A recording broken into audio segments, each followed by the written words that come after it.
Entire month of March, we are learning how the powerful code of conduct that can help transform our lives. Yeah, joining us this morning is mindset expert and co-founder of Spread Happy, Andrea Vallely. So this week it's all about not taking things so personally. Yes, exactly. But everything's about me. I know in your world it is, Yes. Roby. But this is really good for Suzanne. If you're at home, don't take all this stuff personally. I was cracking up earlier. You guys are so funny. When we take things personally, we're internalizing what someone is saying.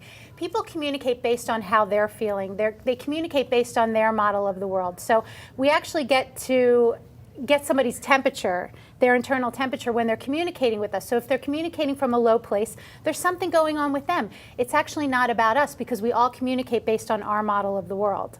Well, why is it so easy for us to take what someone else says and make that our reality? Okay, when it hits us, when we actually feel that, that's an opportunity for us to look within. That means that we're in agreement a little bit with what they've said.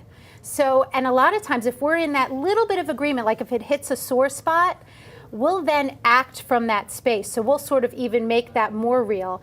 The good part is when we do feel that trigger, we get to look at ourselves and say, well, wait a second, what's this saying about me? Why is this actually hurting me? Why is this bothering me? Is there a little bit of ounce of truth in this? So what's the best way, because I know some people can get defensive if you say something that they take personally. What's the best way to respond when you feel those feelings? Exactly. Well, here's the beautiful part. You said the key word. It's about responding and not reacting.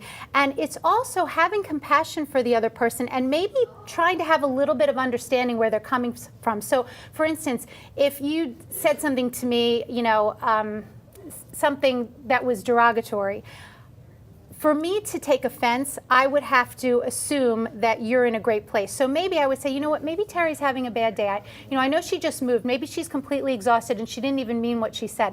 So if I have compassion for you and I come at you with love and compassion, that's really going to make the situation a lot more gentle. Yeah, I tell my kids that all the time. If one of their friends says something upset, I'm like, listen, it says more about them than it does you. Yeah, and also it's about having that understanding of, you know what, that person might be having a really rough day, but when we don't take things personally, it gives us freedom. Imagine if we didn't base how we felt on how other people responded to us. So it's freedom to say I love you and not be concerned what comes back. It's freedom to ask questions. It's freedom to say yes and no in life. It really gives us freedom when we don't take things personally, when we know it's not about us. Because we must remember, people are communicating based on their internal system, based on their model of the world, based on their conditioning. So nothing's actually personal because everything's coming through our own system.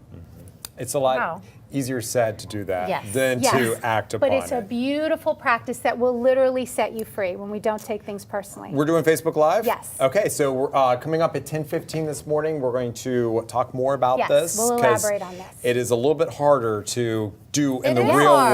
world. Yeah, it is. Like you got the idea, but to actually do it. Yes, We're going to get some agree. tips on that. Perfect. That's a Facebook Live at CBS 12 coming up at 10:15.